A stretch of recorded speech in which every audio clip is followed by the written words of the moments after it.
এই দুরুদ শরীফ পড়ে এই দোয়াটি পড়ুন।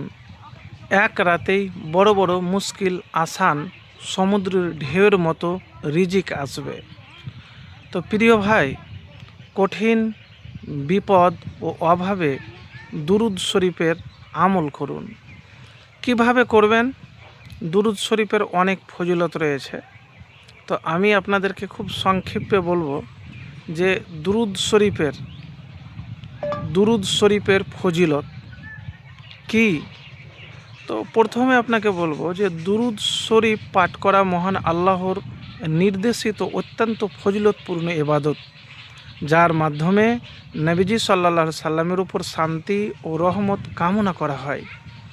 একবার দুরুদ পাঠ করলে আল্লাহ 10 বার রহমত বর্ষণ করেন, 10টি গুনাহ মাফ করেন, 10টি মর্যাদা বৃদ্ধি করেন। এটি দোয়া কবুল, অভাব দূর, রিজিক বৃদ্ধি, মানসিক প্রশান্তি এবং কিয়ামতের দিন নবীজি সাল্লাল্লাহু সাল্লামের শাফাআত লাভের অন্যতম মাধ্যম। দোয়া কবুল।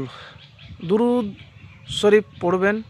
দুয়ার শুরুতে প্রথমে হামদ, আল্লাহর প্রশংসা, কিছু না জানলে সূরা ফাতিহা, তারপরে দুরুদ শরীফ, আল্লাহুম্মা সাল্লি আলা মুহাম্মাদিন ওয়া আলা আলি মুহাম্মাদ কামা সাল্লাইতা আলা ইব্রাহিমা ওয়া আলা আলি ইব্রাহিমা ইন্নাকা হামিদুম মাজিদ, আল্লাহুম্মা বারিক আলা মুহাম্মাদিন ওয়া আলা আলি মুহাম্মাদ কামা বারাকতা আলা ইব্রাহিমা ওয়া আলা আলি ইব্রাহিমা ইন্নাকা হামিদুম মাজিদ।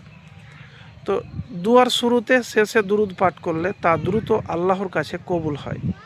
এবার কীরকমভাবে আপনি পাঠ করবেন দেখেন। রাতে উঠলেন, তাহাজ্জুদের নামাজ পড়ে আপনি হাত উঠিয়ে দোয়া করবেন।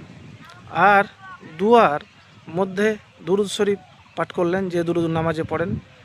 তারপরে ইয়া হাইয়ু ইয়া কাইয়্যুমু বিরহমাতিকা আস্তাগিসু, ইয়া হাইয়ু ইয়া কাইয়্যুমু বিরহমাতিকা আস্তাগিসু, লা ইলাহা ইল্লা আনতা সুবহানাকা ইন্নী কুনতু মিনাজ জালিমিন, 3বার করে পড়বেন। পড়ার পরে আপনি কি করবেন? তারপরেও একবার দুরুদ শরীফ পড়বেন। তারপরে আপনি চাইবেন যে আল্লাহ, আমি রিজিকের কষ্টে আছি, অভাবে আছি, পেরেশানিতে আছি, আল্লাহ তুমি আমার অভাব পেরেশানি দূর করে দাও। তো এটি দুরুদ শরীফ পাঠ করলে রিজিক বৃদ্ধি করে, অভাব দূর করে, কঠিন বিপদ আপদ থেকে মুক্তি দেয়। তো এতটুকুন বলবো ভাই, যে দুরুদ আপনি পাঠ করে ছাড়বেন না। পবিত্র অবস্থাতে বেশি বেশি করে দুরুদ পাঠ করার চেষ্টা করবেন। আর তাহাজ্জুদ নামাজ পড়ে নিয়মিত হাত উঠিয়ে দোয়া করবেন। এভাবে আমল করে দেখুন, ইনশাআল্লাহ ফলাফল পাবেন। বিপদ অভাব ইনশাআল্লাহ জীবন থেকে দূর হয়ে যাবে।